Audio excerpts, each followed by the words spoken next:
Following prolonged negotiations that culminated in threats of a nationwide strike, the federal government yielded to the demands of the Nigeria labor unions and approved 30,000 naira national minimum wage for Nigerian workers. However, there are indications that a strike may still take off after 2 weeks unless the government completes its own side of the bargain during the period. Between now and 28th of November, it is expected that the House must give it a speedy and express attention to pass it the way they pass their own salary and allowances increase and constituency allowances increase within 24 hours or 48 hours. They do it in the House. So within next week, they must pass the labor minimum wage increase. The ultimatum given by our United National Labor leaders is 14 days from yesterday, 4 p.m. to end up 20th or 21st of November unfailingly. Anything after that, we did not call off the strike, we only suspend the strike. Meanwhile, Nigerians received the approval of the new minimum wage with optimism, and some consider it a new dawn for unionism in Nigeria, saying it has given impetus to advocacy for the common cause.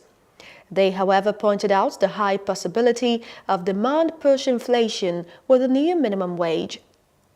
Things keep skyrocketing. Inflation is going up and up.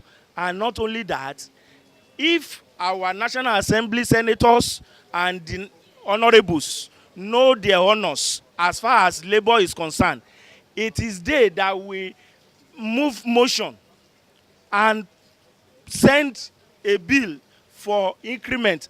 Government would have or should plan to meet with whatever economic circumstances might become as a result of an increase in the minimum wage. Certainly there might be increased demand for certain goods and services, assuming that all the 36 governments and the federal government comply. We have a driver who is not even a primary school holder. He earns 40,000 naira. And we're talking about minimum wage here. I don't think 30,000 naira as a minimum wage is high or in any manner cause inflation. The fact that there could be demand push inflation is no doubt what worries Nigerian workers at this point.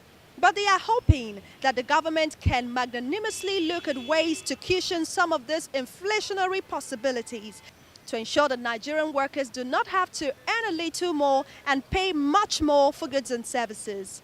Ife Arono for Plus TV Africa.